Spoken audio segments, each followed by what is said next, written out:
G's, j'espère que vous allez bien. Aujourd'hui on se retrouve pour une nouvelle vidéo et comme vous l'avez vu au titre, aujourd'hui on se retrouve dans une vidéo où je vais vous présenter tout mon matériel pour la création de contenu. C'est une vidéo qui m'a beaucoup été demandée sur mon Instagram. D'ailleurs si vous ne me suivez pas sur Instagram, je ne sais pas encore une fois ce que vous attendez. Allez me suivre sur Instagram, chloé.bnhr. Je propose des petits contenus un petit peu sympathiques, you know. Donc allez me suivre là-bas parce que franchement vous en aurez pour votre argent. Non vraiment, allez me suivre sur Instagram. Bienvenue aux nouveaux si vous tombez sur cette chaîne grâce à cette vidéo. N'hésitez pas à vous abonner, activer la cloche des notifications pour être notifié dès que je poste une nouvelle vidéo en ligne. N'oubliez pas de mettre un like si la vidéo vous a plu et surtout si elle vous a été utile, ça aide au référencement babies, ok?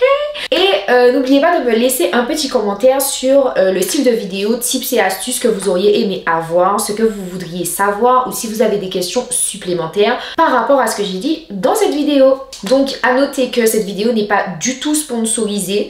Tout le matériel que je vais vous présenter, je l'ai acheté de ma poche, d'accord? Donc ce sont pas du tout c'est pas du tout une vidéo sponsorisée. J'ai pas du tout reçu les produits gratuitement. J'ai tout acheté de ma poche. Ok, donc maintenant que le disclaimer est fait, on peut passer à la vidéo. Donc dans cette vidéo je vais vous montrer le matériel que j'utilise et ce qui pourra vous aider dans votre organisation pour celles et ceux qui sont déjà créateurs de contenu, qui souhaitent se développer en termes de matériel et apporter un investissement financier et matériel à votre travail, ou pour ceux qui veulent se lancer dans la création de contenu, que ce soit par rapport à votre business, que ce soit pour le développement simplement d'une activité sur les réseaux. Je vais vous montrer ce que moi j'utilise au quotidien, à savoir que je suis en perpétuel renouvellement de mon matériel. Je n'arrête pas d'acheter du nouveau matériel. D'ailleurs là, ma prochaine cible, ça sera de nouveaux éclairages. Enfin pas de nouveaux, mais des éclairages supplémentaires, baby, parce qu'on n'en a jamais assez. Donc du coup voilà, de toute façon je vous expliquerai au fur et à mesure de la vidéo comment moi je procède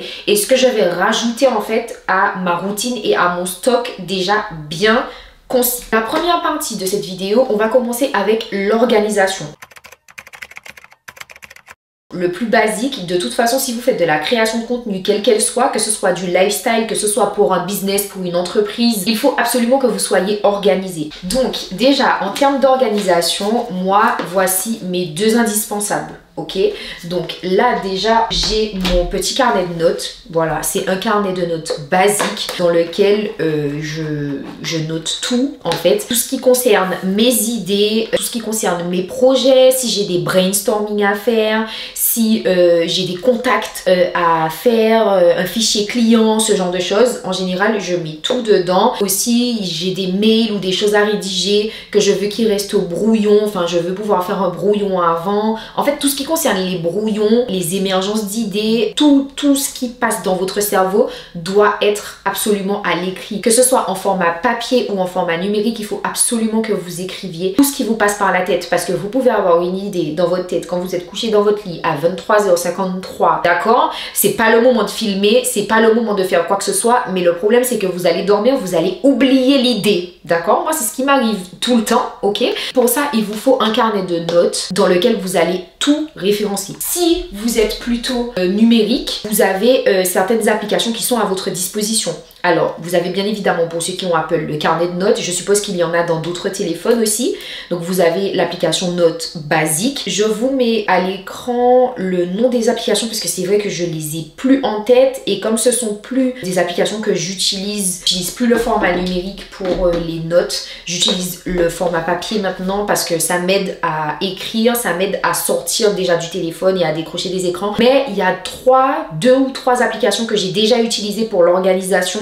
Donc je vous les mets à l'écran. Ce sont des applications qui sont top. J'ai pas arrêté de les utiliser parce qu'elles étaient inutiles ou qu'elles me servaient plus. C'est simplement que moi j'avais envie de passer au format papier, pouvoir mettre de côté le format numérique. Voilà, c'est tout simplement ça. Ensuite, pour mon organisation, j'ai aussi mon planeur. Le planeur, c'est l'indispensable des créateurs de contenu. Clairement, que ce soit créateur de contenu ou business gens, peu importe, il vous faut un planeur. Il vous faut un planeur. Que ce soit pareil, format papier ou format numérique, il vous faut un planeur. Il y a aussi des applications de planeur que vous pouvez trouver, que ce soit dans l'App Store ou dans le Play Store, c'est ça, je crois que ça s'appelle. Du coup, vous pouvez retrouver des applications de planeur. Il y a des notes, il y a des commentaires. Donc ça, en soi, c'est à votre guise. Vous pouvez aussi utiliser Google Agenda pour ceux qui ont Google sur smartphone ou même sur PC aussi. Mais moi, je recommande le planeur papier. Déjà parce que c'est esthétique, on va pas se mentir.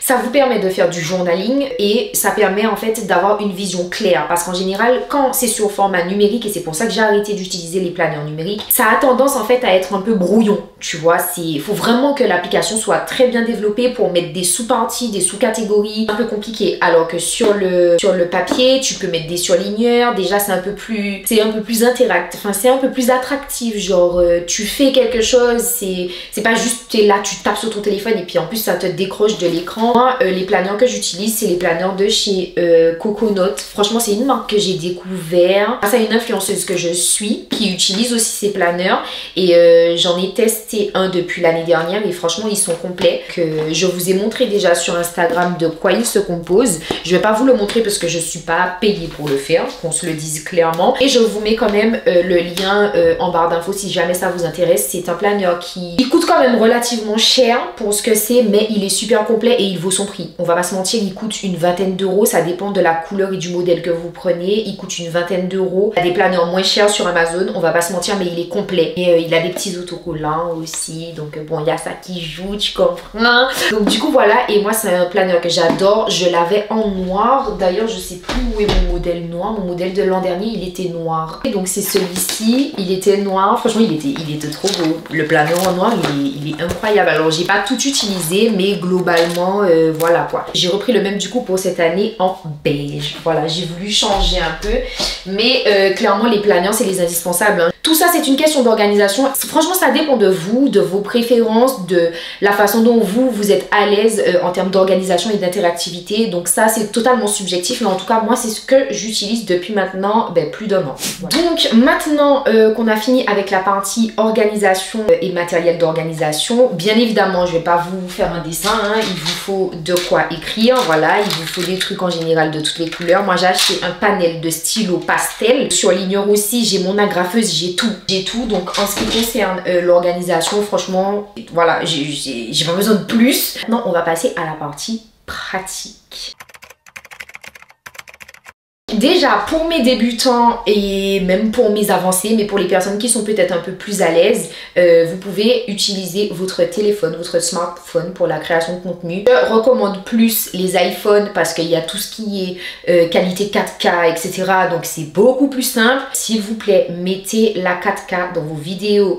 Quand vous sélectionnez le mode photo, enfin vous cliquez sur le mode photo, vous allez dans le mode vidéo, vous changez la qualité de la vidéo avant de commencer à filmer. Ne filmez pas en HD parce que maintenant toutes les applications sont configurées pour accepter la 4K. Donc il faut pouvoir utiliser la 4K parce que ça change totalement la qualité de votre vidéo. Là, on est bien, on filme, tu vois.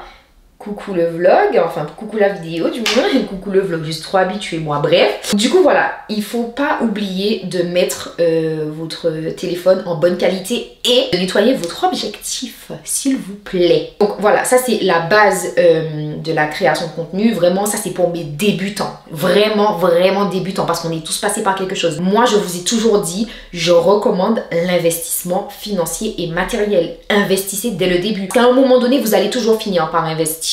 Et si c'est pour à chaque fois investir et changer, pour peu que vous vouliez carrément acheter un nouveau téléphone, autant acheter une caméra en fait. Clairement, on aurait pour votre argent, une fois que vous achetez la caméra, c'est rien de plus. Après, ce sont des futilités, ce sont des accessoires extra, mais il n'y aura pas besoin de plus en fait. La deuxième chose super pratique et indispensable qu'il faut avoir, please guys. Évidemment, vous connaissez votre go. À partir du moment où j'ai débranché mon micro pour pouvoir brancher ma bonnette anti-vent et pouvoir accéder au micro direct de la caméra, ça a coupé. Donc, en gros, je vous disais qu'il faut absolument que vous ayez un micro externe. Il faut absolument que vous ne vous contentiez pas du micro de votre caméra parce qu'il aura tendance à ne pas bien capter le son de votre voix. Il faut absolument avoir un micro externe qui puisse centrer le son sur votre voix et sur ce que vous êtes en train de dire. Surtout pour mes go et mes gars qui ont prévu de faire tout ce qui est vlogging, etc.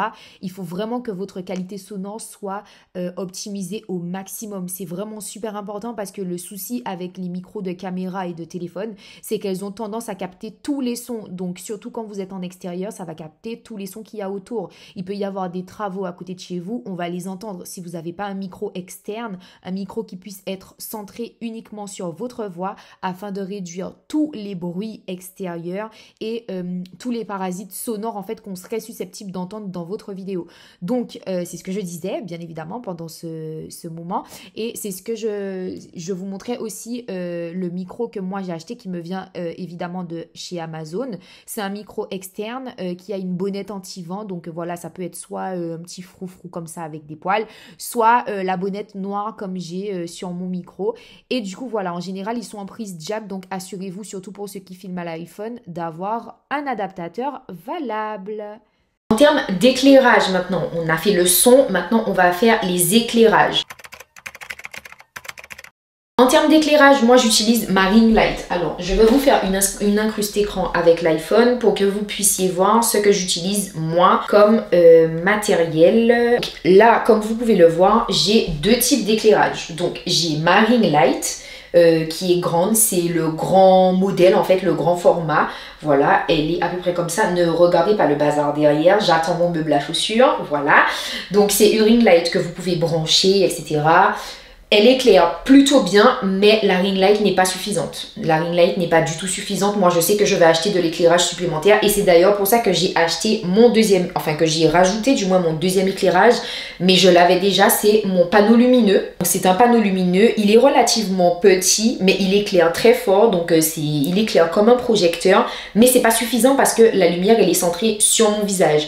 Et moi, j'ai besoin de panneaux d'éclairage qui puissent être centrés sur les parallèles aussi, parce que ça apporte une lumière supplémentaire et ça diffuse la lumière en fait sur toute la vidéo. Du coup, ce que je vous conseille, c'est d'avoir au minimum une ring light et peut-être un panneau supplémentaire. Peut-être pas les deux si vous n'avez pas encore les moyens au début, mais d'avoir au moins la ring light et le panneau supplémentaire, parce qu'en plus de ça, la ring light a tendance à faire des reflets et étant donné que c'est un cercle lumineux, ben, elle va pas éclairer partout quoi. Donc du coup voilà, ça déjà voilà, parce que la lumière n'est pas concentrée, la lumière est diffusée sur tout le cercle en fait, donc du coup ça fait que voilà. Ensuite pour le panneau lumineux, ce qui est bien c'est que comme il est petit, vous pouvez l'utiliser par exemple pour vos photos, donc ça c'est bien, c'est quelque chose qui est facilement transportable. Alors après il rentre pas dans un sac à main, du moins ça dépend de votre sac, mais vous voyez à peu près la dimension. Et du coup voilà, donc ça je l'ai fixé au niveau du, alors je sais pas si vous allez voir parce que du coup il y a un faux jour avec la lumière, je l'ai fixé au niveau du truc de la ring light, voilà, comme ceci. Et du coup voilà, c'est ce qui fait que j'ai plus ou moins un éclairage en fait normal, mais c'est pas suffisant. Pour moi c'est pas suffisant et l'éclairage aurait pu être mieux en fait si j'avais deux panneaux parallèles en plus, deux projecteurs en plus. Mais mes projecteurs je les ai vendus juste avant de partir de la Martinique, donc du coup je n'en ai plus. C'est pour ça que j'avais acheté la ring light quand je suis allée en France. Je vous mets de toute façon les liens des deux articles en barre d'infos. Le panneau, je vais essayer de retrouver le lien parce que ça fait longtemps que je l'ai acheté. Celui-là, je l'ai depuis que j'étais en Martinique. J'avais fait la commande sur Amazon, ça je sais, mais j'étais en Martinique encore, donc voilà. Ensuite, pour continuer dans la partie technique, je continue à vous faire l'incruste écran avec le téléphone. Ma caméra. Alors, avant toute chose, je vais vous parler de la caméra parce que j'en ai enchaîné plusieurs et du coup, j'ai changé de caméra à plusieurs reprises. Donc, je vais vous donner un peu des tips et des conseils pour pouvoir acheter la bonne caméra qui vous correspond. En ce qui concerne ma caméra, pour ceux qui me suivent depuis mes débuts sur YouTube, vous aviez vu que j'avais commencé avec mon téléphone. Ensuite, j'ai eu ma première caméra, c'était un appareil photo réflexe. Ensuite, j'ai eu la Canon G7X Mark II et je l'avais changé pour acheter la Sony ZV-1. Pour ensuite passer à la Sony ZV-10. Donc c'est la caméra avec laquelle je filme actuellement. J'ai voulu changer de caméra, pourquoi? Parce qu'en fait j'avais besoin d'une caméra hybride. Ce qu'on appelle les caméras hybrides, c'est quoi? C'est un mélange en fait entre une caméra compacte, donc la caméra de gabarit vlog, donc les petites caméras que vous voyez en général, comme la Canon G7X Mark II ou Mark III, c'est les petites caméras de vlog. Et j'avais besoin en fait d'un modèle entre les caméras de vlog et les caméras réflexes. Donc les caméras réflexes, en fait, ce sont des gros appareils photo avec les gros objectifs. Jusque là, tout va bien. Mais en fait, au début, j'avais une caméra compacte, donc la Sony ZV-1. J'ai voulu changer parce qu'en fait, la qualité ne me plaisait plus. J'avais besoin d'upgrade en termes de qualité parce qu'elle n'a pas la 4K. Elle a la Full HD, mais elle n'a pas la 4K. Donc en fait, moi, j'avais envie de passer à la qualité 4K parce que je trouve ça plus joli, je trouve ça plus esthétique et plus pointilleux au niveau des détails. Ensuite, pourquoi? Parce que moi, j'avais besoin, en fait, j'ai tout le temps besoin de changer de qualité. Donc en fait, j'avais besoin d'un appareil qui me permette de changer de qualité sans forcément changer d'appareil tout le temps. Parce que comme je vous ai dit, j'ai eu plein d'appareils photo, j'ai eu plein de caméras et en fait, je n'ai jamais trouvé mon bonheur en termes de qualité. Donc ça faisait que je changeais tout le temps en fait de caméra. Sauf que c'est pas le but. Budgétairement parlant, c'est un peu compliqué de suivre parce que j'ai commencé YouTube vraiment en 2019. Depuis 2019, j'ai changé de caméra, j'en ai eu 4 ou 5. Donc on va dire que j'ai changé de caméra environ tous les ans. C'est pas tout le monde qui peut se permettre de faire ça et voilà, moi c'est vraiment parce que je revendais mes caméras que j'arrivais à en racheter une autre. Et sinon, j'aurais jamais pu me permettre par mes propres moyens de faire ça. Vous connaissez votre Go déjà, hein? On se sait. Du coup, ça fait que je suis passée à la ZV-E10 parce que c'est une caméra compacte, c'est une petite caméra de vlog, elle rentre dans absolument tous mes sacs à main. C'est une caméra à objectif interchangeable qui me permet en fait de changer d'objectif quand je veux. Voilà pourquoi j'ai changé de caméra et pourquoi maintenant je suis passée à la Sony Alpha ZV-E10 parce que du coup pour moi c'est une très bonne qualité. Je sais qu'on m'avait demandé aussi quelle marque est la meilleure entre Canon et Sony. Franchement, moi je pense que, je vous dirais deux choses. Ça dépend de votre budget, de ce que vous êtes prêt à investir parce que en fonction d'un appareil à l'autre, d'une marque à l'autre, le budget peut changer, le prix peut changer. Donc en fait, ça dépend du budget que vous avez à mettre dans une caméra et ça dépend encore une fois de ce que vous recherchez en termes de caméra. Voilà pourquoi j'ai choisi le Sony ZV-E10. Comme ça, je sais que quand j'en aurai marre de mon objectif 16-50 mm, je vais switcher pour prendre un autre objectif. Donc j'aurai à investir juste dans un objectif et pas dans une caméra en entier. Je vais pas vous faire une revue sur la caméra parce que ça prendrait des heures et des heures et des heures et que je suis pas là pour ça. Je ne suis surtout pas sponsorisée par Sony. Voilà. Ensuite, on va passer aux stabilisations. En termes de stabilisateur, donc là j'ai mon petit stabilisateur. Alors ça c'est mon stabilisateur de vlog, le stabilisateur que j'utilise pour mes vlogs, pour vlogger en extérieur. Je l'ai changé récemment parce que c'est vrai que j'avais le stabilisateur de Sony avant, mais que j'ai revendu en même temps que ma caméra. Pourquoi? Parce qu'il est petit et il ne s'allonge pas. Vraiment un stabilisateur de main. Moi j'avais besoin d'un stabilisateur qui puisse même se poser sur les tables et que je puisse quand même agrandir.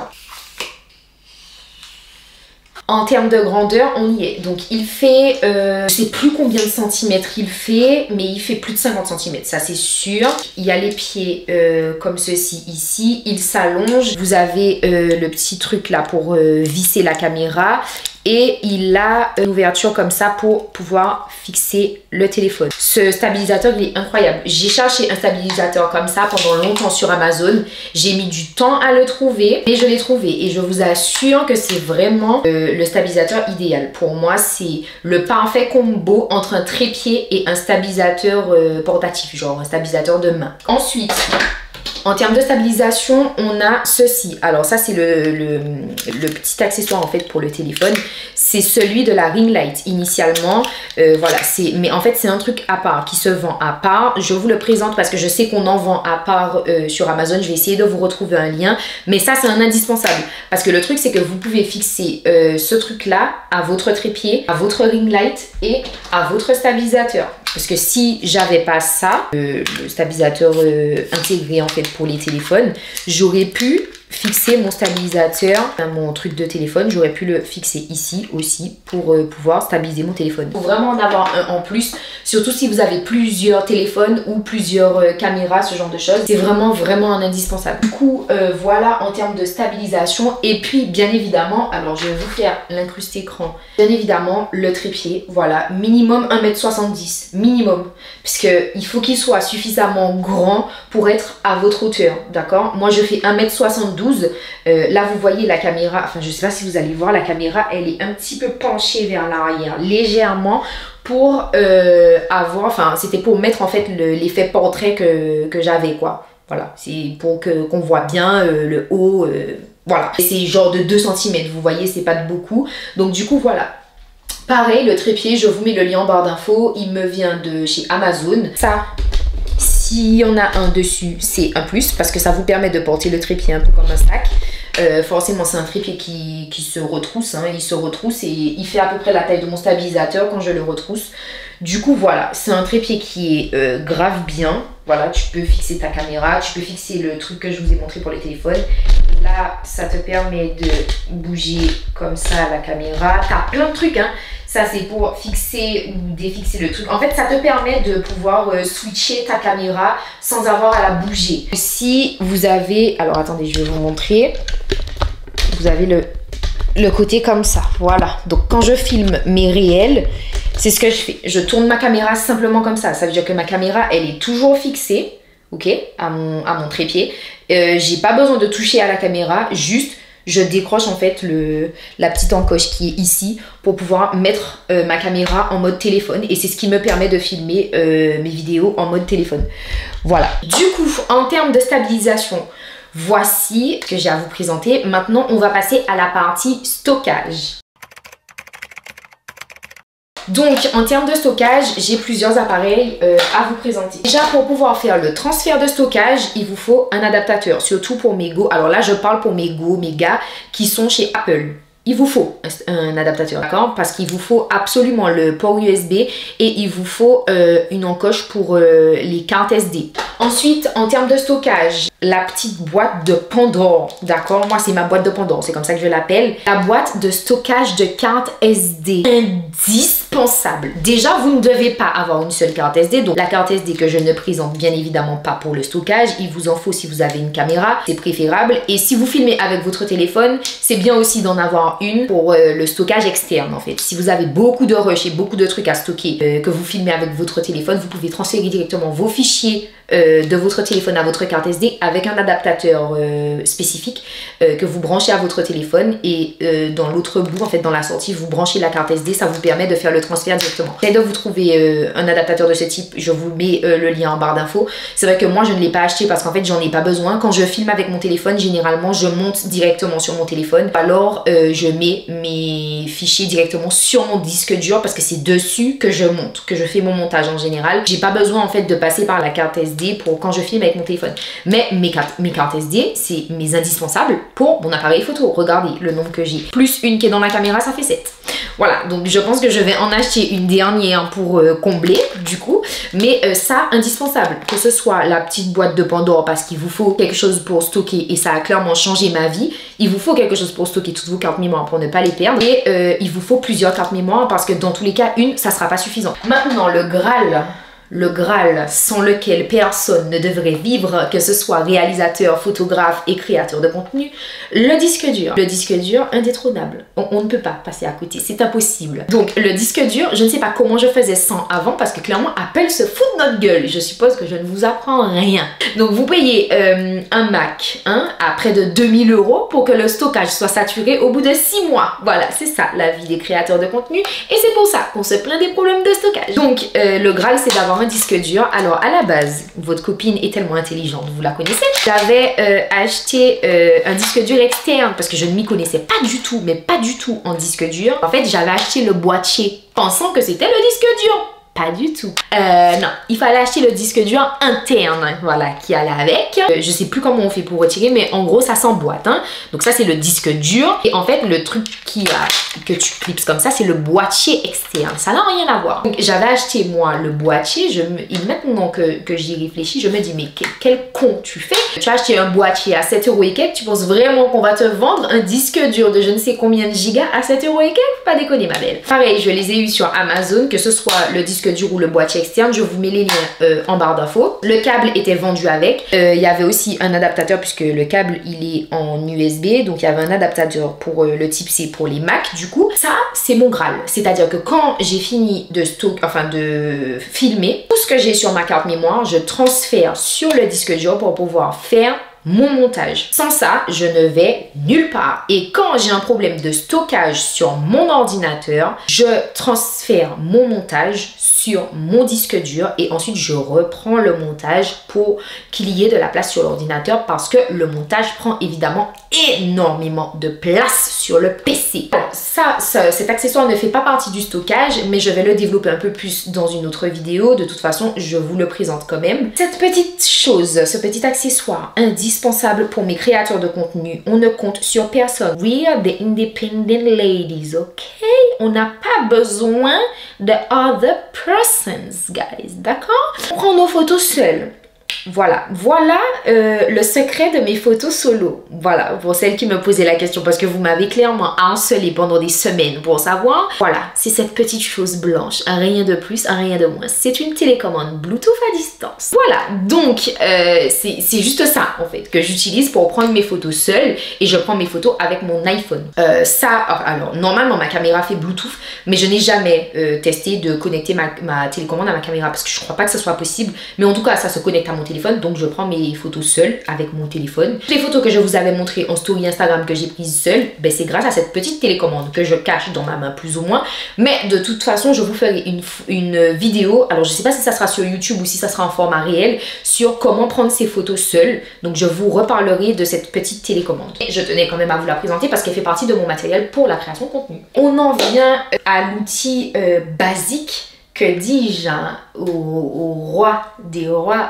celui sans lequel nous pourrions dans la création de contenu, nommé Mister MacBook. Il y a tellement de choses à dire sur cet ordinateur. Déjà, je vous conseille d'avoir un ordinateur. Ne pensez pas que parce que vous avez un iPhone, vous pourrez tout faire avec. Ce n'est pas vrai. Le montage sur iPhone, déjà, c'est très compliqué parce que vous faites un montage au doigt, donc ça ne sera pas précis. L'iPad, je déconseille. Maintenant, il y en a qui sont à l'aise avec l'iPad, surtout quand elles utilisent le stylet, mais je déconseille parce que pareil, c'est pas aussi précis qu'un ordinateur. C'est pas aussi précis qu'une souris d'ordinateur. Vous pouvez choisir, vous n'êtes pas obligé de choisir un Mac. D'ailleurs, on va pas se mentir, je déconseille parce qu'au niveau du stockage, c'est la merde pour ce que tu payes, d'accord? Vous pouvez choisir n'importe quel autre ordinateur qui prend un logiciel de montage et voilà. En ce qui concerne les logiciels de montage, j'ai déjà tout testé, quasiment. J'étais chez iMovie au début quand j'ai commencé, ensuite je suis passée sur Filmora, Wondershare, j'ai testé Adobe Premiere Pro et maintenant je suis sur Final Cut Pro. Donc c'est Final Cut que j'utilise, c'est pas la version complète, je crois c'est la version craquée, mais j'ai ajouté tous mes petits accessoires, donc tout ce qui est transition supplémentaire, les transitions, les incrustations en fait, les filtres, typographie supplémentaire, il y a plein de trucs que j'ai téléchargés en fait sur d'autres sites et que j'ai mis sur mon PC, enfin via le logiciel de Final Cut et tout, qui me permettent en fait d'avoir des trucs en plus, voilà. Le laptop, très important. Oui, le laptop, vous avez compris, très important. Je pense quand même investir dans un futur sur un iMac, parce que j'aurais aimé avoir un ordinateur de bureau, déjà parce que ça stocke mieux, parce que l'écran est plus grand, donc pour mes yeux, ça sera mieux, surtout quand je passe des heures à faire du montage, c'est mieux en fait. En termes de confort, ça sera mieux si je suis sur mon bureau, parce que quand tu es sur ton bureau avec le laptop, c'est un petit peu compliqué. Mais j'ai un accessoire, alors désolé parce que j'ai mon panneau qui vient de s'éteindre. Pour le laptop, en termes de confort, l'iMac est mieux en termes de confort parce qu'il y a le clavier séparé de la souris, etc. C'est pas un trackpad, enfin bon, il y a le trackpad en plus, mais moi je suis plus à l'aise en souris qu'en trackpad. Bref, en tout cas le trackpad, j'y suis habituée, mais les souris c'est mieux. Mais pour l'utilisation de l'ordinateur sur le bureau, un accessoire qui est celui-ci. Voilà, c'est tout simplement un rehausseur en fait, voilà, que je pose sur mon bureau et ça surélève mon ordinateur, ça le penche un petit peu. Donc là, il y a des trucs antidérapants. Voilà, tu poses ton ordi dessus, ça glisse pas, c'est super confortable, ça permet de surélever l'ordinateur. Alors il y en a qui sont plus hauts. Moi, j'ai pas voulu prendre plus haut parce que j'avais pas envie que ce soit trop haut, sachant que je peux moi-même monter ma chaise de bureau. Ça m'évite d'avoir un rehausseur d'ordinateur qui soit trop haut, quoi. Ah oui, j'ai ça aussi. C'est un petit objet tout mignon, tout bête, que j'ai acheté chez Ikea. Voilà, en fait c'est un truc pour poser le téléphone sur le bureau. C'est une sorte de petit stabilisateur. En fait ça vous évite de poser votre téléphone genre juste debout comme ça et d'avoir un truc derrière. C'est une petite chaise en fait. Voilà, du coup je pose mon téléphone et le téléphone il est appuyé sur le dossier de la chaise. C'est bête hein, mais c'est ce que j'utilise pour faire mes stories quand je suis sur mon bureau et franchement c'est très efficace. C'est 99 centimes je crois chez Ikea. C'est un truc tout bête hein, mais les petits trucs comme ça, les reposes téléphone, les reposes tablettes et tout, c'est des trucs qui sont importants, qui améliorent aussi votre confort quand vous savez que vous allez passer des heures à faire du montage ou des heures à travailler sur votre écran. Il faut maximiser le plus que possible votre confort en fait sur le bureau. En ce qui concerne mon bureau, j'ai pas des trucs de ouf hein. J'ai une chaise de bureau, un bureau et voilà quoi. C'est pas... Voilà. J'espère que cette vidéo vous a plu. Moi j'ai kiffé la faire. C'est vrai que ça faisait un moment que je devais vous faire cette vidéo. On y est. Je vous en ai pas parlé, j'allais pas vous dire quand j'allais la faire. Mais on y est. J'espère qu'elle vous a plu. Si c'est le cas, n'hésitez pas à mettre un like, à me dire en commentaire ce que vous avez pensé de la vidéo. Si vous avez d'autres questions supplémentaires, en fonction du nombre de questions, je verrai si j'y réponds directement en commentaire ou si j'en fais une autre vidéo, ou si j'en réponds, ou si j'y réponds en story Instagram. Donc n'oubliez pas de me suivre sur Instagram, Chloé BNHR, je répète encore une fois, abonnez-vous. Abonnez-vous, le bouton est en bas de la vidéo, donc tu vas t'abonner, ok? Donc voilà, vous vous abonnez, vous activez la cloche des notifications pour être notifié dès que je poste une nouvelle vidéo en ligne. Et du coup, on se retrouve dimanche, normalement dimanche, pour une nouvelle vidéo. Et d'ici là, je vous fais des bisous, portez-vous bien.